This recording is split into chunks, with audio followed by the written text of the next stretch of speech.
इसको पार करो।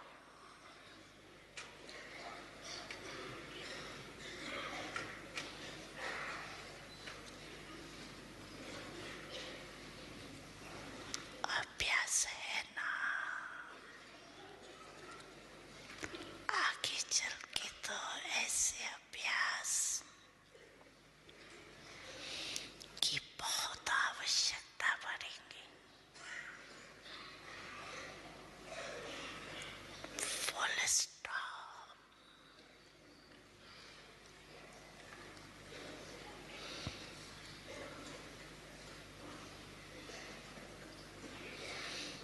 Question mark नहीं, ये क्यों हुआ, ये कैसे हुआ, हो गया। Full stop.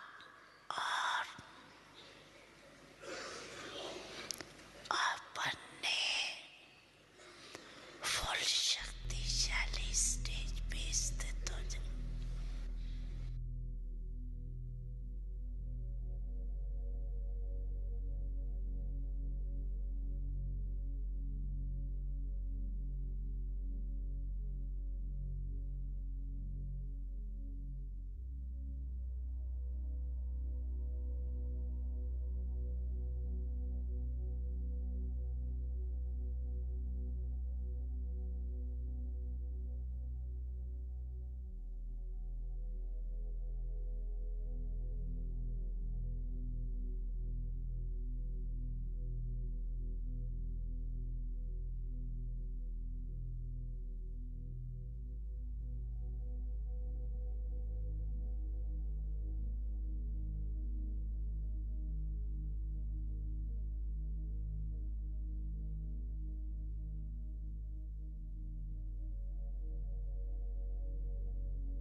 ओम शांति।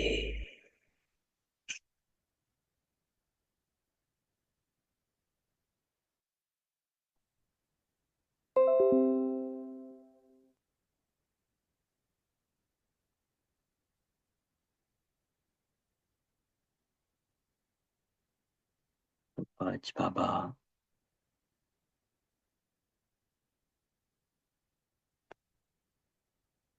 तीन शब्दों की मुरली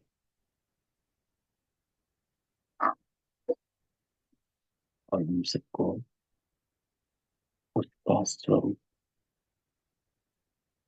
कैसे बनना है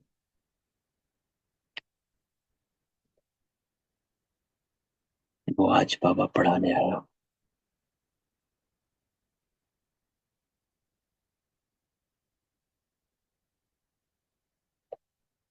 तो बाबा कहता है श्रेष्ठ स्थिति बनाने का साधन तीन शब्द। पहला बाबा कहता निराकारी, जो अभी अभी बाबा ने ड्रिल कराई।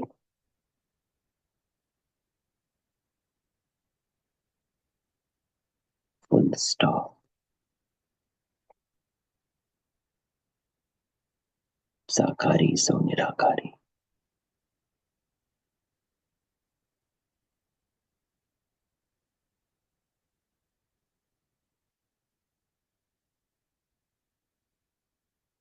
अर्थात देह से, देह के संबंधों से, संस्कारों से,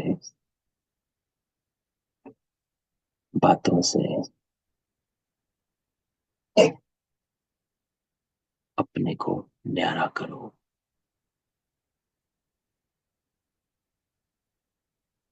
नहीं करते तो फीलिंग्स आती है, अभिमान की, अपमान की,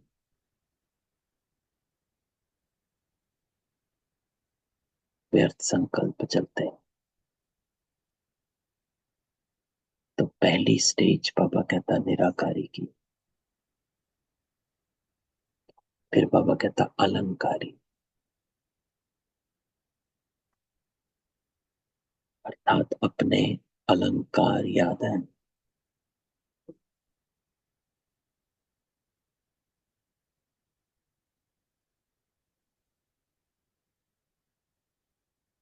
तो अपने अलंकारों को इमर्ज रखना। अलंकार किसे कहा जाता है ना, जो सभी शक्तियां बाबा ने दी है। देवता जो है अलंकारी बनाते हैं। स्थूल चित्र जो होते हैं, आठ भुजाएं दिखाई, वो आठ भुजाएं क्या है? अलंकार है, शक्तियां।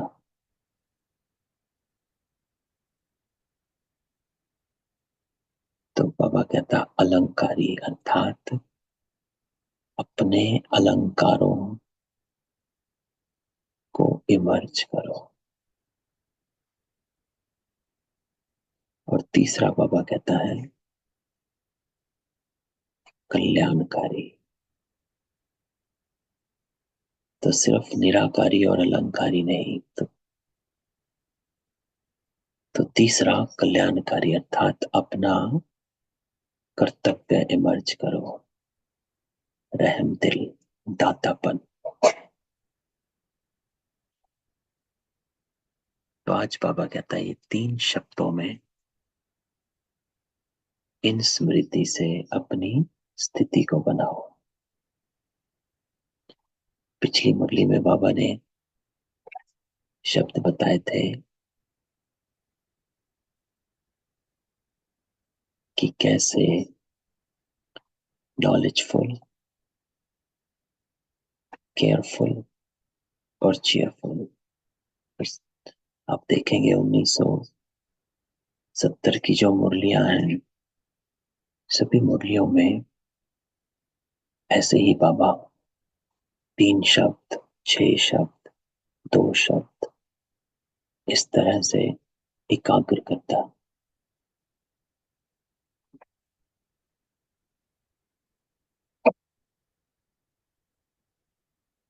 सबको अनम्यूट करते हैं।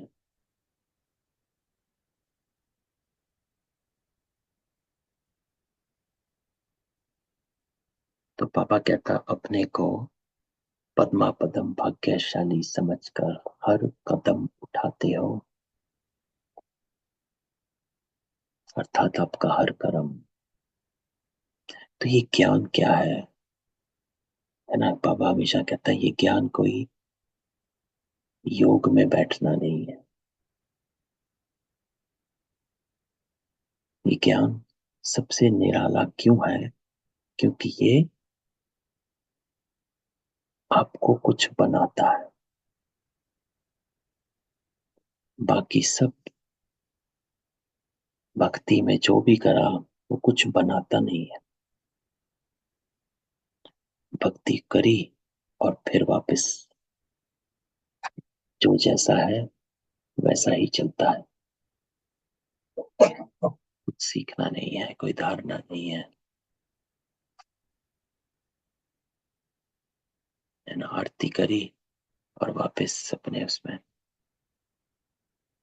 यहाँ बाबा कहता है हर कदम अर्थात हर कर्म कैसे करते हो? पदम कमल पुष्प को भी कहते हैं। तो कदम कदम पर पद्म के समान न्यारे और प्यारे पन चलने से ही हर कदम में पद्मों की कमाई होती है।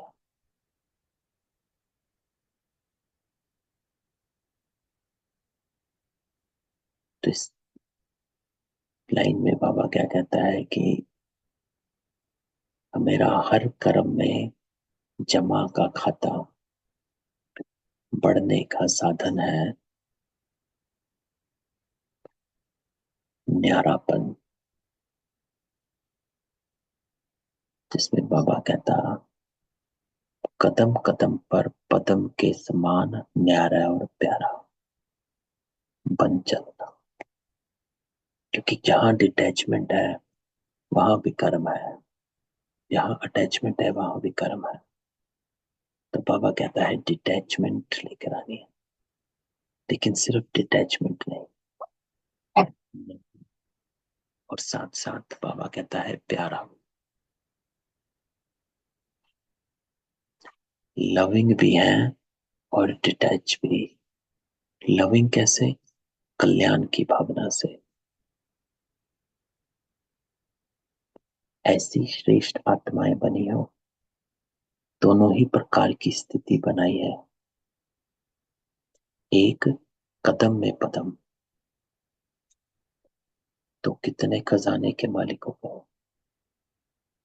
ऐसे अपने को विनाशी धनवान संपत्तिवान न्यारे व प्यारे अनुभव करते हो। तो बाबा कहता चक कि एक भी कदम पदम समान स्थिति में रहते हुए पद्मों की कमाई के फिक्र ना उठे। कल की मुरली में बाबा ने हमें क्या कहा था? मर्यादा, मर्यादा में रहना। मर्यादा में रहोगे तो चेयरफुल रहोगे। जो यहाँ भी बाबा वो बात कहता, एक भी कदम पद्म समान स्थिति में रहते हुए पद्मों की कमाई के फिक्र ना उठे। तो ये ज्ञान जो है ये कर्मों का ज्ञान है। बाबा कहता है अकर्म अकर्म विकर्म की गति को तुमने जान लिया, नॉलेजफुल बन गए। तो नॉलेजफुल बने,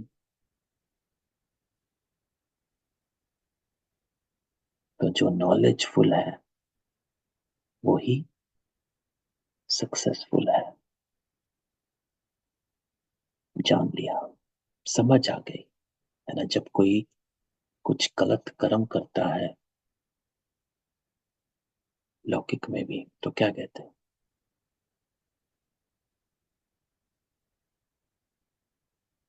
कि इसकी बुद्धि भ्रष्ट हो गई, बेसमझ था, इसको समझ ही नहीं है। ऐसे शब्द यूज करता है। तो बाबा हमारी समझ को सुधारता है, क्लीन और क्लियर करता है। तो बाबा कहता है कि एक भी कदम न्यारे और प्यारे के बिना नहीं उठाना। इस समय ऐसे पद्मा पदमपति अर्थात अविनाशी संपत्तिवान बनते हो तो सारा कलप संपत्तिवान, आधा कलप स्वयं विश्व के राज्य अखंड राज्य के निर्विघ्न राज्य के अधिकारी बनते, फिर आधा कल्प भक्त लोगों के।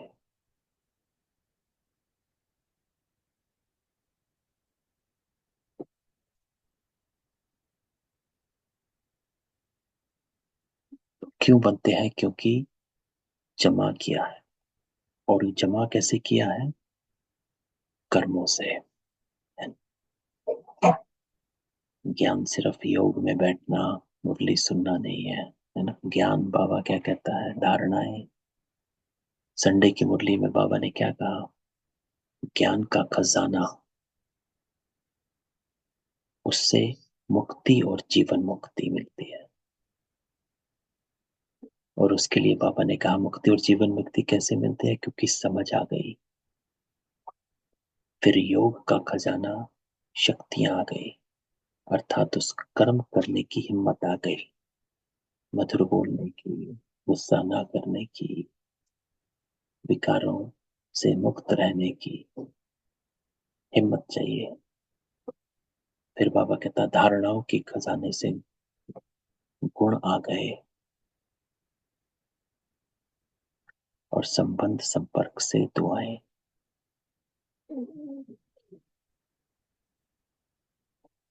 तो कोई भी भक्त को जीवन में किसी भी प्रकार की कमी का अनुभव होता तो किसके पास आता? आप लोगों के यादगार चित्रों के पास।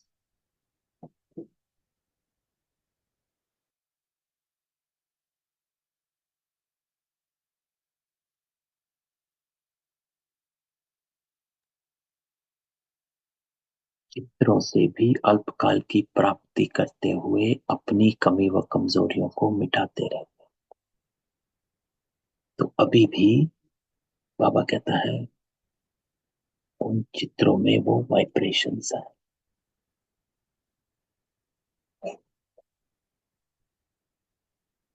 तो अभी अगर ऐसे करते तो बाबा कहता है सारा कल्प यादगार रूप में सदा संपत्तिवान, शक्तिवान, गुणवान, मर्दानी मूर्त बन जाते हो।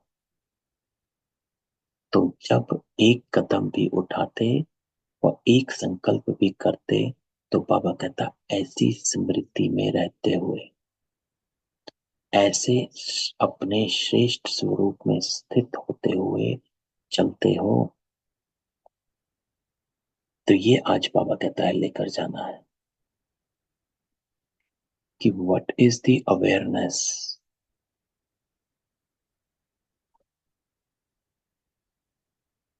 किस अवेयरनेस से आप कर्म करते हो, किस अवेयरनेस से आप बोलते हो, और किस अवेयरनेस से आप संकल्प करते हो।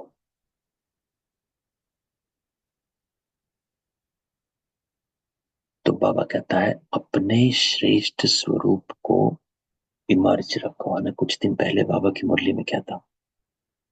स्वयं की स्मृति का नशा। ब्रह्मा बाबा ने क्या किया? कैसे वो नंबर वन बना? बाबा को नशा था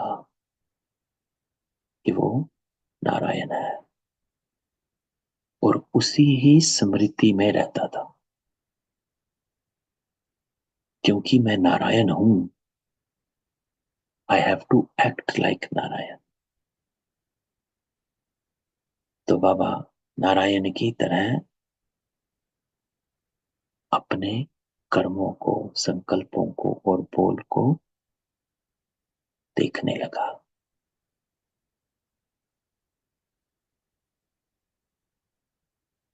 इस नशे में स्थित हो करके उसी रूप से, उसी वृत्ति से, उसी दृष्टि से हर आत्मा को देखना।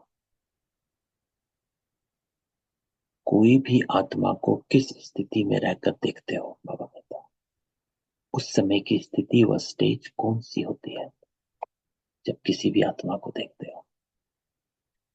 आपकी स्टेज कैसी होती है? क्या आप अपने को श्रेष्ठ स्थिति में देखते हो, कल्याणकारी स्थिति में देखते हो?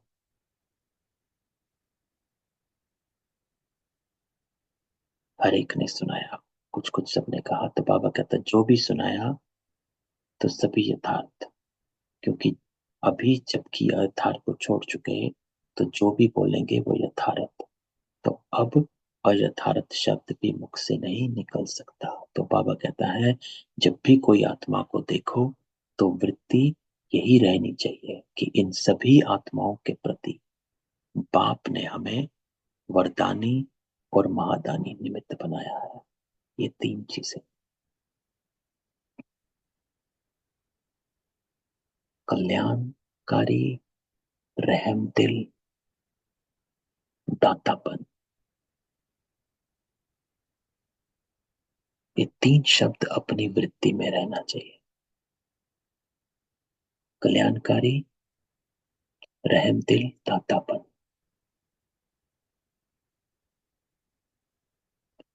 बाबा कहता है वृत्ति क्या रहनी चाहिए कि बाबा ने हमें वरदानी और महादानी निमित्त बनाया। निमित्त, इंस्ट्रूमेंट, क्योंकि आपके थ्रू ही इन आत्माओं का कल्याण होगा। आपके थ्रू ही इन आत्माओं को वाइब्रेशंस महसूस होंगे।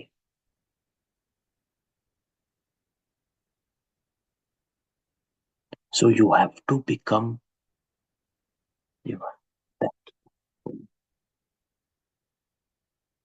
और आपको कुछ नहीं करना, बाबा कहता है आपको बस अवेयरनेस रखनी है। बाकी बाबा, बाकियों को आपके वाइब्रेशंस से बाबा अनुभव होगा। क्यों? क्योंकि आपकी स्थिति श्रेष्ठ है। Your stage is elevated. और स्टेज एलिवेटेड कोई मुश्किल नहीं है। स्टेज एलिवेटेड बस अपनी अवेयरनेस को कल्याणकारी, रहमदिल, वरदानी, इस अवेयरनेस में रखना है।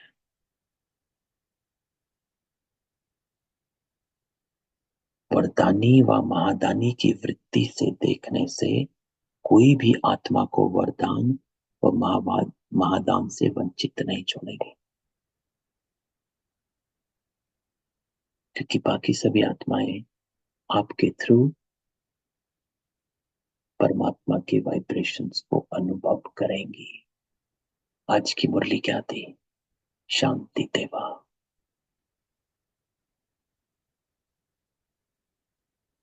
कि बाबा शांति की स्थिति का अनुभव कराएगा। क्यों? क्योंकि आप में विकार नहीं। जब आप में विकार नहीं तो वो निर्विकारी वाइब्रेशन दूसरों को मिलता है। तो जो महादानी व वरदानी होता, उनके सामने कोई भी आएगा तो उस आत्मा के प्रति कुछ ना कुछ दाता बन करके देंगे जरूर। तो स्मृति रखनी है कि मुझे देना है। किसी से लेने का संकल्प ना हो। और लेने में क्या है? नाम, मान, शान, ये तीन चीजें हैं। लेना कोई स्थूल चीजें लेने की बात नहीं करता है बाबा कि कोई मुझे कुछ दे दे। स्थूल नहीं, यह है स्पिरिचुअलिटी, आत्मा,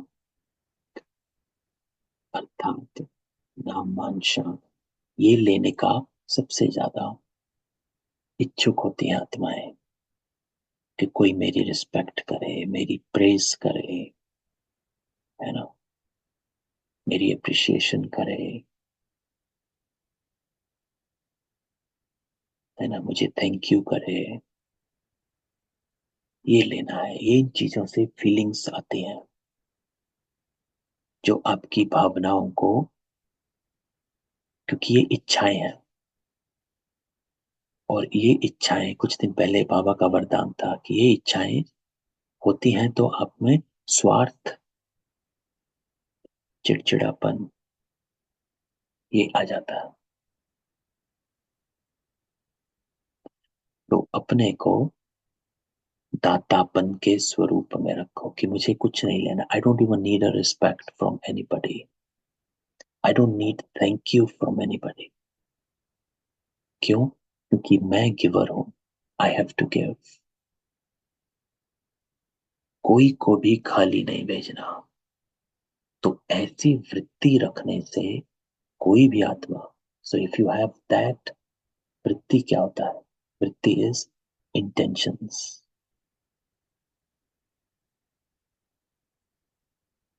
ऐसी वृत्ति रखने से कोई भी आत्मा आप लोगों के सामने आने से खाली हाथ नहीं जाएगी, कुछ ना कुछ लेकर ही जाएगी, वाइब्रेशंस फील करेगी। आपको बाबा कहते हैं शब्द बोलने की जरूरत नहीं, they will feel the presence of God. तो ऐसे अपने को समझकर हर आत्मा को देखते हो, ये करना है। बाबा कहता है ये करना है कि जब भी कोई आत्मा को देखते हो, इमर्ज, रहम दिल, मर्सीफुल। क्यों? क्योंकि सभी विकारों में जकड़े हुए हैं, है ना, अहंकार, क्रोध, लोभ। दाता के बच्चे दाता ही तो होते हैं। लेकिन बाबा कहता है कि आपको अपनी अवेयरनेस को एलिवेटेड रखना है। देने वाला बाबा है, Baba will give, but you have to make your awareness. अपनी अवेयरनेस को श्रेष्ठ रखो। तो तीन शब्द जब भी किसी आत्मा को देखते हो, कल्याणकारी, रहमदिल, दातापन, कि मुझे इसका कल्याण करना है ना, और ये विकारों में कहीं तो मुझे इस पर रहम करना है, और मुझे दातापन, दातापन देना है। जैसे बाप के पास कोई भी आएगा तो खाली हाथ नहीं भेजेंगे, तो ऐसे ही फॉलो फादर, कोई भी खाली हाथ नहीं जाए। जैसे स्थूल रीति में भी कोई को भी बिना कोई यादगार सौगात के नहीं भेजते हैं, कुछ ना कुछ निशानी देते हैं। ये स्थूल रचन भी क्यों चली?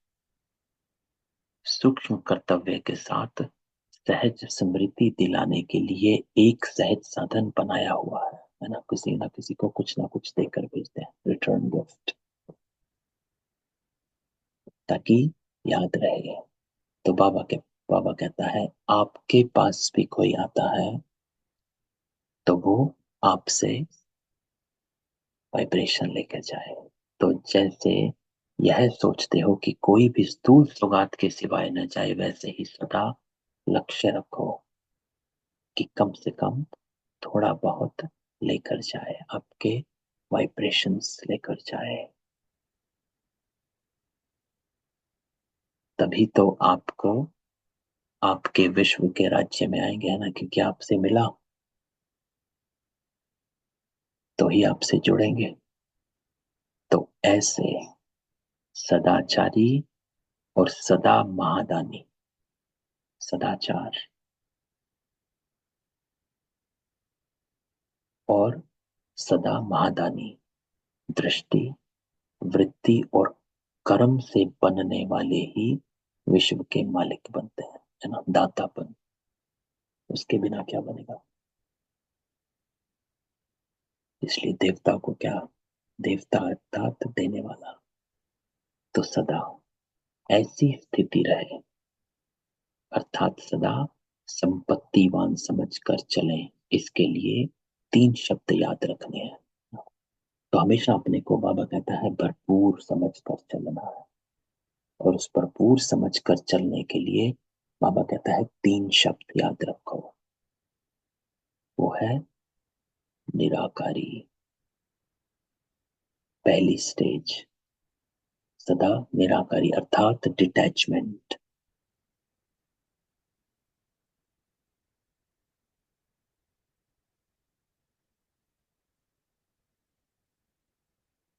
डिटैचमेंट संकल्पों से, संबंधों से, संस्कारों से। पहले अपने को डिटैच करो।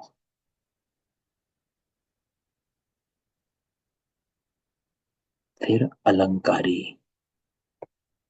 अर्थात अपने अलंकार, अलंकार क्या, आपकी जो शक्तियां हैं, अपने अलंकारों में रहो। देवताएं के चित्र आप देखें अलंकारों में सजाए हुए होते हैं, है ना। दुर्गा देवी 8 अष्टभुजा अलंकारी।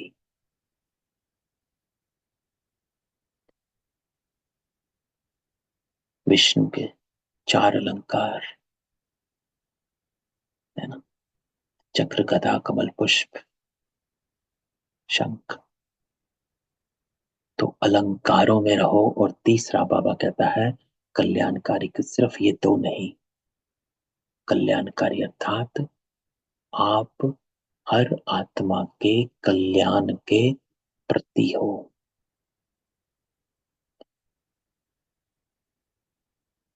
अगर ये तीन शब्द याद रहें तो सदा अपनी श्रेष्ठ स्थिति बना सकते हो। तो अपनी स्थिति को श्रेष्ठ रखने के लिए बाबा कहता है तीन शब्द, निराकारी, अलंकारी और कल्याणकारी। तो चाहे मनसा, चाहे कर्मणा, चाहे सेवा, तीनों ही स्थिति में अपनी ऊंची स्थिति बना सकते हो। तो बाबा करना कैसे है, विधि क्या है, जिस समय कर्म में आते हो तो अपने आप को चेक करो कि सदा अलंकारी मूर्त होकर चलते हैं ना, अलंकारी मूर्त होकर चलते हैं। अलंकारी मूर्त देह अहंकारी नहीं होता, अलंकार में अहंकार खत्म हो जाता है। इसलिए सदैव अपने अलंकारों को देखो कि स्वदर्शन चक्र चल रहा है। ये चारों अलंकारों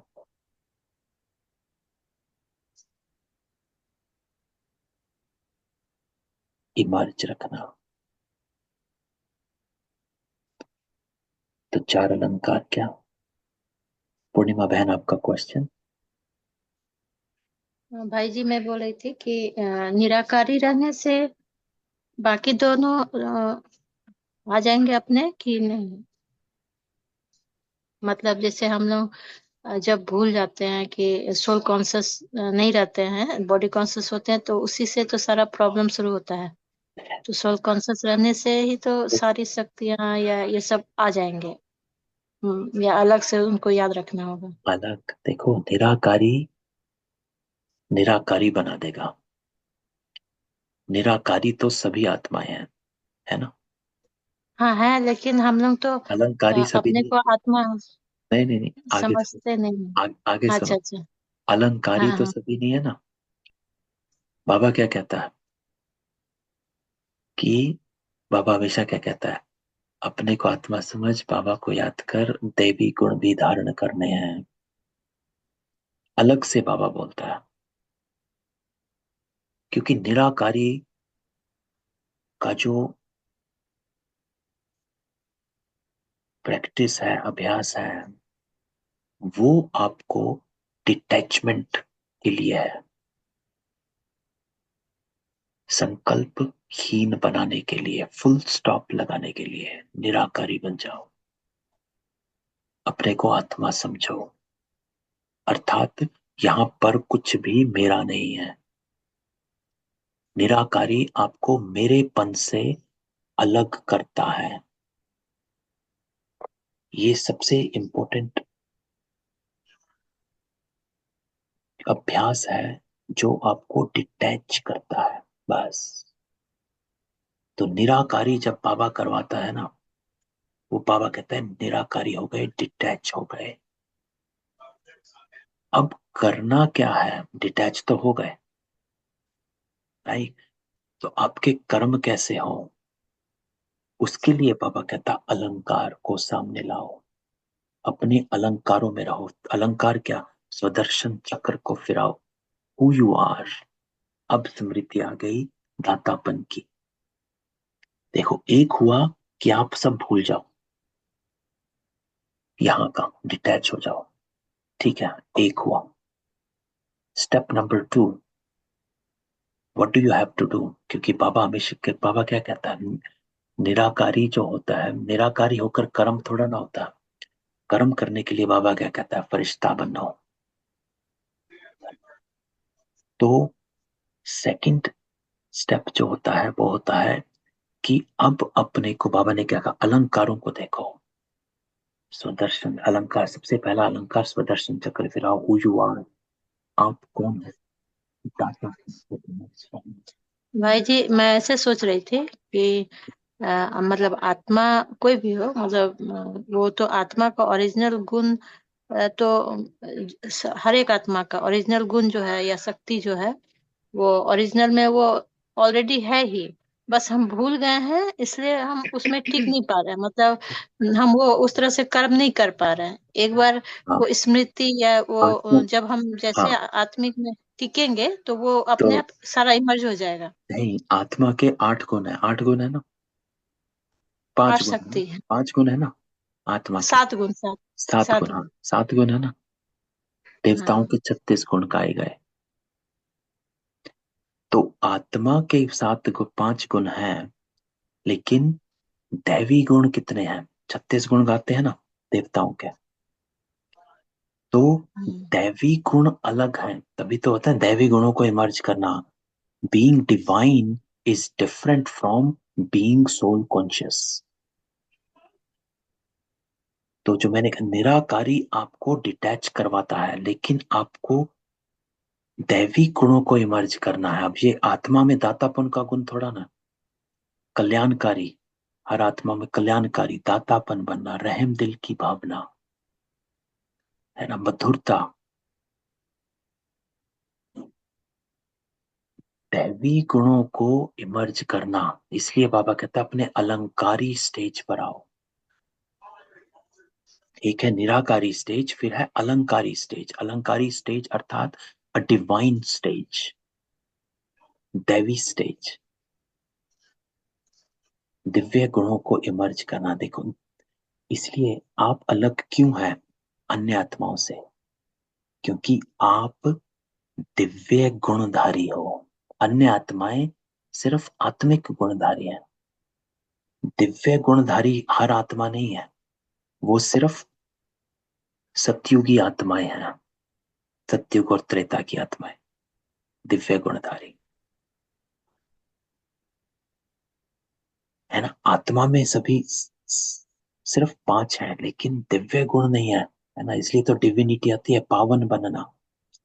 देवता पावन होते हैं, पवित्र तो सभी बनते हैं, है ना। पवित्र, everybody become pure and go back to Param Dham, सब पवित्र बन जाते हैं। लेकिन पावन सभी नहीं बनते हैं, पावन सिर्फ देवताएं होते हैं। और पावन होते हैं पवित्र प्लस डिवाइन, उसको पावन कहा जाता है, दिव्य और पवित्र, है ना। तो डिविनिटी जो है ना, वो बाबा कह रहा है अलंकारी, डिविनिटी को इमर्ज करना। क्योंकि जी अगर भैया। सभी, है ना, क्योंकि सभी देवताएं डिवाइन है, तो फिर तो सारे देवता बन गए। Everybody is not divine. इसी चीज को बाबा इमर्ज कराता है। देखो, निराकारी की प्रैक्टिस है आपको डिटैच करने के लिए, कि यहां मेरा कुछ भी नहीं, क्योंकि मेरे में ही हमने अपना सारा जीवन, सारे जितने भी जन्म थे उसमें ही हमने बिता दिए कि ये मेरा है और मुझे और चाहिए, है ना। मेरे को घर चाहिए, गाड़ी चाहिए, बंगला चाहिए, बैंक बैलेंस चाहिए, because I wanted to have it. तो मेरे में ही हमने अपना जीवन बिता दिया। तो अब बाबा कहता है मेरा तेरा कुछ है ही नहीं है।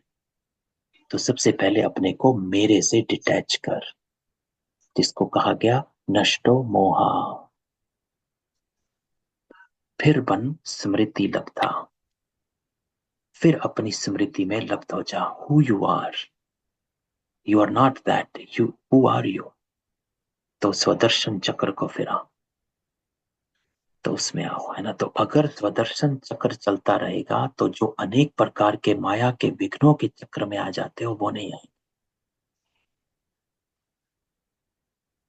सभी चक्रों से विदर्शन सुदर्शन चक्र द्वारा बच सकते हो, क्योंकि स्व का दर्शन करते हैं वो माए।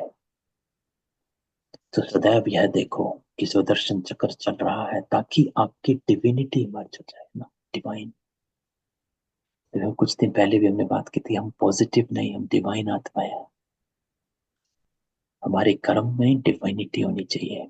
पॉजिटिविटी तो सभी आत्माएं ला सकती हैं, लेकिन डिविनिटी नहीं ला सकती। तो कोई भी प्रकार का अलंकार नहीं है, अर्थात सर्व शक्तियों में से किसी न किसी शक्ति की कमी। जब सर्व शक्तियां नहीं तो सर्व विघ्नों से व सर्व कमजोरियों से भी मुक्त नहीं।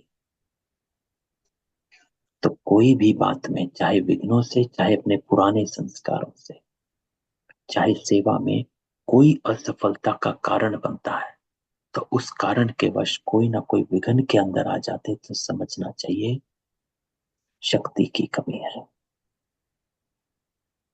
तो अलंकारी होकर चलो, निराकारी बनो, फिर अलंकारी बनो, है ना। इसलिए देवी शक्तियां दिखाई गई। तो अलंकारों में क्या आता है, एक तो चक्र है जो है आपकी स्मृति का, दूसरा है शंख जो है आपको ज्ञान, श्रीमत बताता है क्या करना है, तीसरा है गदा, माया के विघ्नों से, विकारों को भगाने की, और चौथा है कमल पुष्प समान, डिटैचमेंट। तो विघ्नों से मुक्त चाहते हो तो शक्ति धारण करो, अर्थात अलंकारी रूप होकर रहना है।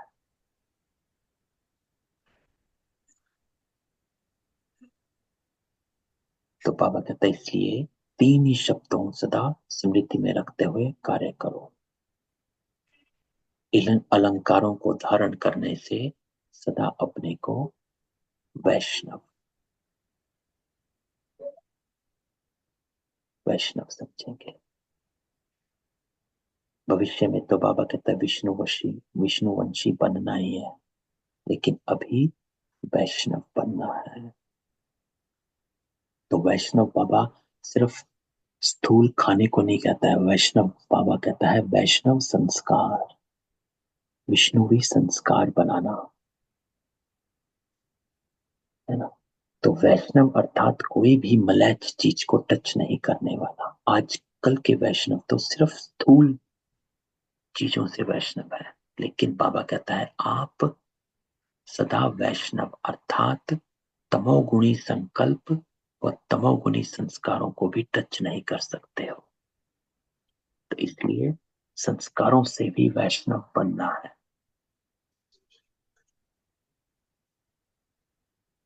तो अगर कोई संकल्प व संस्कारों को टच किया अर्थात धारण किया तो सच्चे वैष्णव हुए नहीं हुए। और जो सच्चा वैष्णव नहीं बनता वो विष्णु के राज्य में विश्व के मालिक बन नहीं सकता है। तो चेक कहां तक वैष्णव बने हैं, अर्थात मेरे संस्कार कहां तक वैष्णव बने हैं, है ना। बाबा कहता है जो सच्चा वैष्णव बनता है वो कोई भी पुरानी बातें, पुरानी दुनिया, वह पुरानी दुनिया के कोई भी व्यक्ति व वैभव को अपनी बुद्धि से टच करने नहीं देंगे, किनारे रहेंगे। बुद्धि से डिटैचमेंट।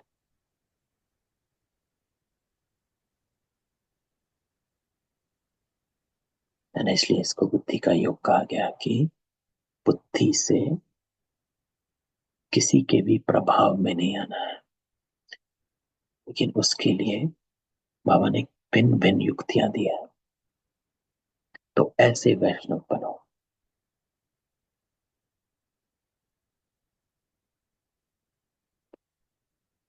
जैसे बाबा कहता है, उन्हों को अगर कारण या कारण कोई टच भी कर देते तो नहाते हैं, अपने को शुद्ध बनाने का प्रयत्न करते हैं। इसी प्रकार बाबा कहता है, अगर अपनी कमजोरी के कारण कोई भी पुराने संस्कार संकल्प टच कर देते तो विशेष रूप से ज्ञान स्नान करना चाहिए। अर्थात बुद्धि में विशेष रूप से बाप की याद अथवा बाप से रूरियान करना चाहिए। शंख बजाओ। तो ये बाबा कहता है कि अगर पुराना संस्कार इमर्ज होने लगता है या होता है तो विशेष रूप से ज्ञान स्नान करना चाहिए। सद्बुद्धि में श्रीमत को दोहराओ, बाबा को याद करो। तो इससे क्या होगा कि वो तमोगुनी संस्कार कभी भी टच नहीं करेंगे, शुद्ध बन जाएंगे, है ना। ये तो सबका अनुभव है कि जब कुछ भी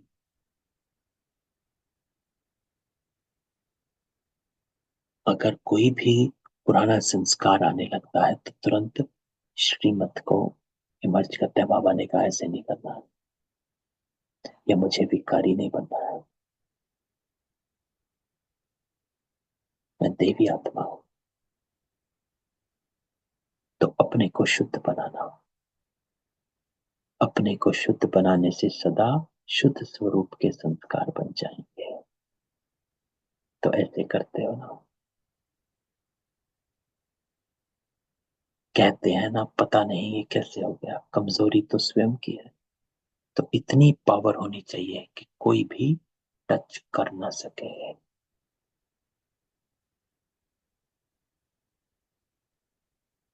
तो ऐसी पावर हो, क्योंकि इस समय बाबा कहता है तमोगुनी संस्कार इमर्ज्ड हैं सभी के। लेकिन अगर आप अपनी स्मृति में रहेंगे तो आप उन संस्कारों से अपने को बचा सकेंगे।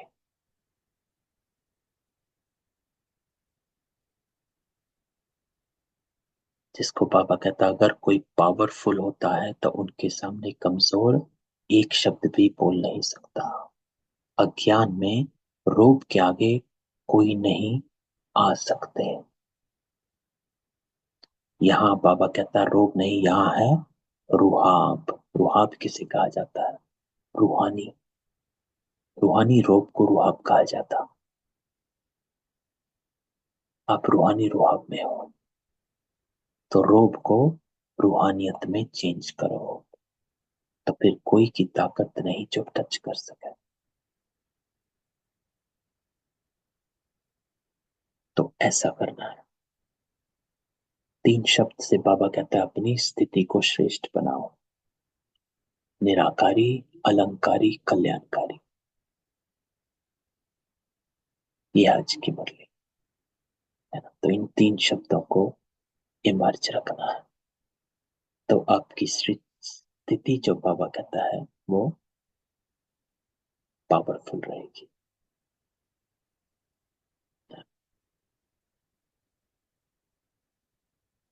तो किसी का क्वेश्चन हो?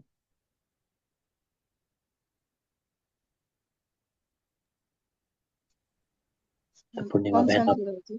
ओम शांति। हाँ, बोलिए, कुछ बोल रहे थे। हाँ, आपका जो कल्प वृक्ष का बना रहे थे वो बन गया? हाँ, बन गया। ऑलमोस्ट बन गया, मैं भेजूंगी। वो कल ब्रिक्स नहीं, मैं वो चक्र बना रही थी। चक्र बना रहे हैं। अच्छा। हाँ।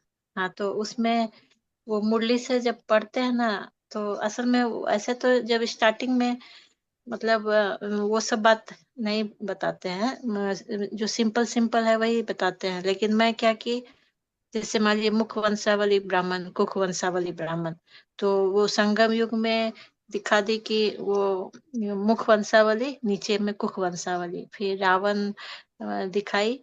ऐसे ऐसे करके थोड़ा ये सब किए, और 5 मिनट के अंदर सब बोलना है।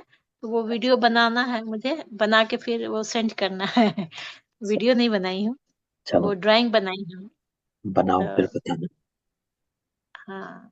अच्छा, मैं बोल रही थी कि जैसे मैं आत्मा हूँ, शरीर नहीं। ये तो पता है सबको। लेकिन मैं आत्मा, मन, बुद्धि, संस्कार हूँ, या इससे भी अलग हूँ? मन बुद्धि संस्कार ही तो है आत्मा की तीन तीन इंद्रियां जो बाबा ने बताई। मन बुद्धि और मतलब संस्कार। आत्मा मन बुद्धि को यूज करते हैं, लेकिन जैसे कभी कभी हम मन के संकल्पों को साक्षी होकर देखते हैं, तो यानी मैं इससे भी अलग हूँ, तभी तो देख पा रही हूँ, मन के संकल्पों को देख पा रही हूँ मैं। मतलब ये मेरी सूक्ष्म शक्तियां हैं आत्मा की, जिसे मैं यूज कर रही हूँ। और क्योंकि ना एक दो वीडियो देखी थी, तो ऐसे भी मतलब मैं कभी ऐसा तो मेरे साथ आप भी हुआ मन कि और बुद्धि में कंफ्यूज हो, ऐसा है क्या? हर बार मैं कि आपसे मन क्या क्वेश्चन है पूछती और हूँ। बुद्धि क्या है? नहीं, वो समझ गई भाई जी, वो तो मैं आपसे बहुत बार पूछी हूँ। लेकिन आत्मा जैसे पहले तो जब स्टार्टिंग में सीखी तो ठीक है, आत्मा में देखो आत्मा मन बुद्धि चल आपको संस्कार। बताते हैं। आजकल कोई बुद्धि को यूज नहीं करता है। मन ने संकल्प किया और वो तुरंत कर देते हैं, सोचते नहीं है। इधर मन किया ये किया, उधर मन किया वो किया। जो भी चल रहा है आजकल आज की दुनिया में, चाहे कहीं बम गिर रहे हैं या कहीं कुछ जो अभी बंगाल में हुआ, जो इधर कुछ हो रहा है, तो क्या हो रहा है? बुद्धि को यूज किया? कोई कहेगा बुद्धि को यूज किया? किसी ने भी, करने नहीं, वाले ने और कराने वाले ने किया बुद्धि को यूज नहीं किया। मन गलत बुद्धि को यूज किया भाई जी। ओम शांति। संकल्प आया मतलब और कर बुद्धि दिया। को गलत। आप ये देखें, संकल्प आया और कर दिया, बुद्धि भ्रष्ट हो चुकी है। क्योंकि देखो समझ सभी को है। अगर कोई, आप कहें, चोरी चोर भी करता है ना? तो पता रहता और है कि हाँ खूना कर खूनी चल। खूनी खून भी करता है ना? उनको पता है। आपको क्या लगता है कि उनको ये नहीं पता है कि ये करना गलत है? पता है। एवरीबडी नोस कि this is wrong, I should not do this, है ना? लेकिन क्या है, बुद्धि को यूज नहीं किया। किया क्या? मन ने कहा और कर दिया। भाई मुझे कहा कर दिया, सोचा भी नहीं। सोचा नहीं और कर दिया। मन में आया और कर दिया। तो बुद्धि को यूज ही नहीं करते हैं। बुद्धि इसलिए तो है ना आज की दुनिया में मन हावी है। तो संकल्प आते हैं और जो आया कर दिया, जो सोचा कर दिया, उसका परिणाम नहीं सोचा। आप आज उन बात आत्माओं से पूछोगे तो कहेंगे अरे गलत किया, सोचा नहीं था कैसा होगा। बुद्धि को यूज ही नहीं किया, करे जा रहे थे इतने टाइम से, क्योंकि बुद्धि खत्म हो चुकी थी। एक टाइम के बाद क्या होता है कि चोर जब पहली बार चोरी करता है ना, तो वो 100 बार सोचता है करनी है नहीं करनी है, गलत बात है। पहली करता है तो उसको बहुत कॉन्शियस बाइट करती है। दूसरी करता है कम बाइट करती है। तीसरी करता है, चौथी करता है खत्म। कॉन्शियस इज आउट, बुद्धि इज आउट। मन ने किया और करता गया, मन चलाने लगा फिर उसको। देन ही डजंट केयर, क्योंकि उसको मन चलाने लगा। क्यों? क्योंकि हजम हो चुका है। He digested the wrong thing first time. So buddhi is on the side, है ना, उसका जो इंटेलेक्ट थी वो साइड हो गई, मन हावी हो चुका है, तो मन चलाने लगा, है ना। इसीलिए तो ये जो हर विकार जो होता है ना, वो बढ़ता क्यों है? मन से। ग्रीड जो होती है, लोभ जो होता है, क्या होता है? बुद्धि तो कहती है हाँ बहुत है यार, लेकिन ग्रीड जो है, मन, चलाए जाओ चले जाओ चले जाओ चले जाओ, मन कर रहा है ये करते हैं, मन करता है वो करते हैं, मन ने कहा ये खाते हैं, मन कहता है वो करते हैं। आज किसी भी आत्मा से आप पूछोगे ना, उत्तर में यही आता है, मेरा मन कर रहा है घूमने जाए। मन चला रहा है। और बुद्धि में अब क्या हुआ? बुद्धि में इसीलिए तो ये ज्ञान भी नहीं है अब अनात्माओं के पास, तो राइट क्या है रॉन्ग क्या है इसकी समझ भी खत्म हो चुकी है ना। तो इसलिए बाबा जो आया हमको बताता है राइट क्या है रॉन्ग क्या है। अगर हम आज भी रॉन्ग करते हैं, लेकिन हमारी बुद्धि जो है हमारे को कॉन्शियस बाइट करती है कि दिस इज रॉन्ग, है ना। तो यहाँ पर मन बुद्धि का फर्क है। लेकिन सभी हाँ, आत्माओं ये तो जो मैं अब कह समझ रहे गई थे, भाई जी। रीता बहन, है ना, वो ना, बुद्धि हाँ हाँ। में समझ भी नहीं है अब तो। They don't know what's right and wrong any more. इसीलिए तो बाबा क्या कहता है, जब कब आता है बाबा, है ना, जब सब ऊपर नीचे हो जाता है, क्योंकि अब किसी में बुद्धि मेरी को बुद्धि पता ही कंफ्यूज नहीं है कर व्हाट रही है। इज राइट एंड रॉन्ग, है ना। भाई अधर्म। जी, जैसे कहते हैं ना कि हाँ, आत्मा का निज गुण है साइलेंस, हाँ, है ना।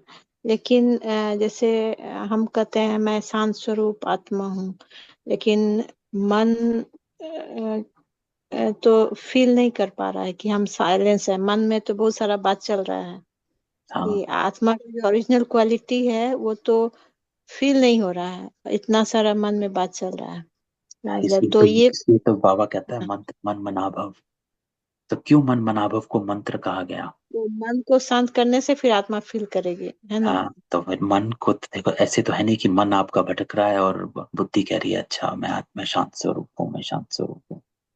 क्योंकि ये बुद्धि कह रही है मैं शांत स्वरूप हूँ, because this is the knowledge is in your intellect, है ना। बुद्धि आपको कह रही है मैं शांत स्वरूप हूँ, लेकिन मन भाग रहा है, ये है वो है ये है। तो यहाँ देखो, यहाँ आपने क्लियरली आइडेंटिफाई किया कि मन और बुद्धि में फर्क क्या। तो इसलिए बाबा कहता है मन को मन मनाभव का मंत्र दिया। तो मन को मेरे से जोड़ना है ना। उसके लिए बाबा कहता है डिटैचमेंट जरूरी है। जब बिना डिटैचमेंट के देखो, मन मनाभव कब होगा? मन मनाभव अर्थात मैं अपने मन को मेरे मन से जोड़। मन क्या करता है? संकल्प, अर्थात अपने संकल्पों को मेरे संकल्पों से जोड़। कि जो संकल्प बाबा करता है वो कब होगा? जब आप यहाँ की दुनिया से अपने को उपराम करोगे, डिटैच करोगे, है ना। तो इसलिए मन और बुद्धि दो पंख गाए गए, है ना। ये दो पंख हैं। ये चिड़िया क्या होती है? जब तक दोनों पंख ना हो उड़ नहीं पाती है। तो ये दोनों पंख चाहिए। ये दोनों पंख को साथ उड़ाओगे तभी फील करोगे, है ना। इसलिए इनको पंख कहा गया। जी भाई, मैं अभी ग्रुप में भेजी भाई जी वो जो बनाई हूँ ना ड्राइंग। नहीं नहीं, बहुत अच्छे। अगर कुछ होता है करेक्शन तो मैं बताता हूँ। ठीक। ठीक है। ठीक है, ओम शांति। ओम शांति।